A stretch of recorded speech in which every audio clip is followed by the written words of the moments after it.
Добро утро. 4 мај 2022 година. Токму на денешен ден се навршуваат 119 години од загинувањето на големиот револуционер Гоце Делчев. Меѓутоа, оваа година исто така се одбележуваат и 150 години од неговото раѓање.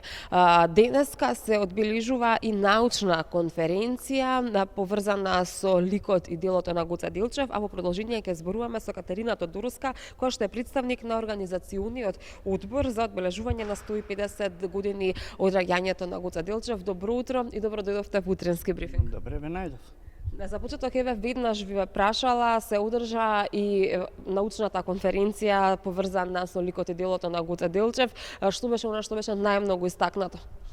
Значи, научната конференција се држи 2 дена, 3 и 4 мај, и веројатно и на вашите гледачи ќе ви биде чудно зашто ние на денот на погибијата правиме конференција за 150 години од раѓањето на Гоце Делчев. И веднаш да ви кажам, затоа што секој од нас, значи секој човек се раѓа на одреден датум и значи го завршува животниот пат на друг датум.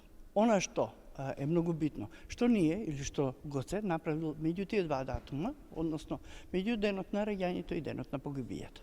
Токму затоа ние сакавме на денот на неговата погибија да истакнеме дека Гоце Делчев не загинал, туку да Гоце Делчев и понатаму живее во македонската историја и во македонската традиција. Затоа и тие денови се одредени за научната конференција, на која што имаме 46 учесника од Македонија. Сакавме да биде меѓународно, меѓутоа ете од одредени причини не успеавме.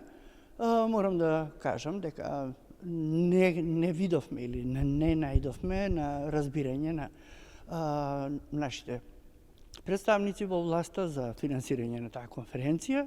Се она што е сработено од одборот за одбележување на 150 годишнината од раѓањето на Гоце Делчев и од Институтот за национална историја. Така што мислам дека е тоа многу јак показател. Би ве прашала каква е состојбата со одбележувањето на 150 годишнината од Гоце Делчев. Вие велите не сте имале финансиска поддршка, меѓутоа од друга страна посебно изминатава година и тоа како голема борба се води за тоа кој е Гоце Делчев и кому му припаѓа со оглед на несогласувањата од страна на источниот сосед. Знаете што, историјата е неумолива. Затоа јас реков дека секој од нас има место во таа историја. Гоце Делчев сам на својот живот кажал дека неговите останки сака да бидат положени во главниот град на неговата држава Македонија. Тој не посакал да бидат во Софија. Така што илузорно е веќе да разговараме. Јас мислам дека навистина премногу документација имаме која што многу јасно зборува кој е Гоце Делчев и што е Гоце Делчев. Меѓутоа, потребата да земете нешто туѓо е од само една причина. Вие немате свое. Во однос на документацијата која што ја споменувате, дали можеби дел од историската комисија која што честопати знаеме ние да ја споменуваме во медиумите, понекогаш се обратила до вас и побарала да се послужи со оваа документација со цел да се потврди тоа што го говори едната или пак другата страна? Видете, Комисијата за образовни историски прашања со Бугарија е, да не се лажеме, една обична маша која што треба да ги извади костените, врелите костени, кои што некој друг си ги ставил на жар. Сега, тие колку ќе дозволат да бидат на нечија маша, тоа е друга работа, меѓутоа тие ги знаат документите. Оние што не ги знаат би требало да се заминат од таму.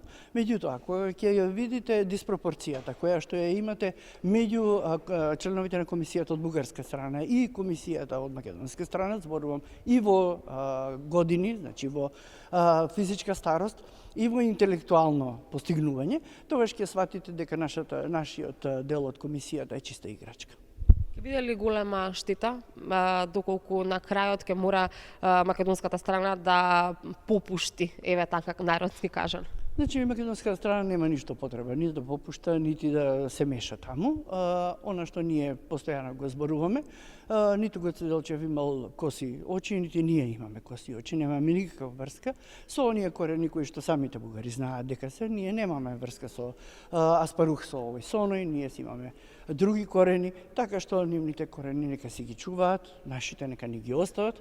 Повторно ќе кажам, кога вие немате ништо свое, тогаш го крадете туѓото. Би сакала повторно да се навратиме на научната конференција. Голем број истакнати македонски научници и во текот на вчерашниот ден, меѓутоа и денес ќе земаат учество, ќе имаат свој збор. Може ли да издвоите нешто што е најважно?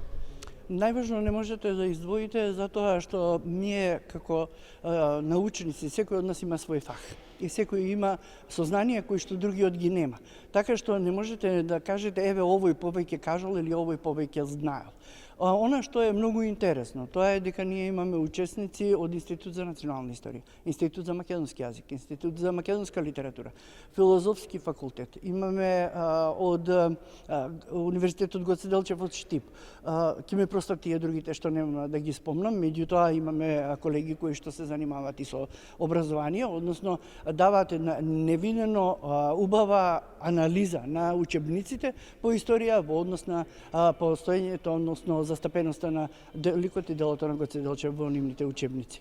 Така, кога ги спомнавте учебниците, токму во тоа насока сакав да го продолжам и разговорот. Малкумина се оние кои што се занимаваат нели токму со историјата и кои што сакаат да ги прошират своите видици и да дознаат повеќе. Она што го има во учебниците, од една страна јас би рекла дека е малку за да се разбере кој бил Гоце Делчев. Може ли малку повеќе да спомнеме нешто што е помалку споменувано во учебниците или пак помалку познато? Еве јас ќе ви кажам што не е спомнато. Апсолутно не е спомнато ништо. Значи, таму имате толку сувопарни и толку бедни информации за Гоце Делчев, што јас мислам дека е тоа срам за нас, како историчари. Од друга страна, сето тоа повлекува и незаинтересираност и непознавање на децата за собствената историја. Собствената историја е тоа исто како вие да не си ги знаете вашиот татко, мајка, дедо, баба, значи не си ги знаете корените. Ние се обидовме во многу наврати да апелираме до Министерството за образование и наука, до Бирото за развој на образованието, да се смени комплетно концепцијата на учебниците по историја. Меѓутоа не наидовме на било какво разбирање. Еве најсвеж пример ни е она што сакаше Царовска да го направи и го направи со бришење буквално на историјата од еден учебник кој што за волја на вистината или за волја на оние кои што сакаат да ја бришат историјата го нарекува историја и општество. Значи само некој параван ставија од озгора на корицата, а внатре нема и од историја. Кога сме веќе кај министрите, еве последно прашање, сметате ли дека треба да се донесе еден план и програма за тоа како треба да се изучува историјата и истата да не зависи од тоа кој министер го има 4-годишниот мандат во Министерството за образование и наука? Јас ќе ви кажам дека приближно 20 години ние имаме интелектуални инвалиди за историја, министри за образование и наука. Од 2000 година, како нам ни го укина Министерството за наука, ние сме буквално хендикепирани. Тоа е првата работа. Втората работа, кога човек не ја знае историјата, знаете, она е латинската историјата е учителка на животот. Тие немат ништо појма од животот. Затоа што кога сакате да направите нешто, прво гледате дали некој направил претходно некаква грешка, за вие да не ја повторите истата грешка. Овие постојано повторуваат грешки, меѓутоа сметаат дека тие се од Бога дадени и испратени за да направат нешто кое што е најслободна, ќе видам да кажам, штета за македонската држава. Да консултираат ли вас како историчари при конструирање на, еве така да се изразам, нови страници во историјата? Значи, нови страници во историјата нема, има она само што не го знаеме или она што некој не го знае. Нашиот најголем хендикеп е тоа што секогаш политиката се меша во тоа што го работи историјата. Ние, доколку сме слободни да го направиме тој план, односно наставен план и наставна програма за учебниците по историја, ние би го направиле, верувам, 100% поинаку од она што сега е направено. Меѓутоа, кога ќе видите дека некои си таму, ете јас пак ќе кажам, интелектуален инвалид за историја, ќе си ги собере другарчињата, тате, бате и јас, за да му прават научни програми, тогаш вие го имате ова.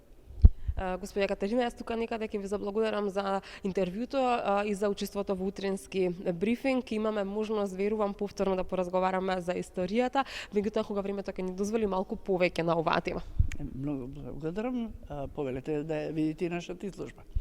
Секако. Ние остануваме тука, ќе ја проследиме изложбата, а со инсертите кои што ќе ги сними нашата камера, се надевам ќе ја доближиме оваа изложба и до вас.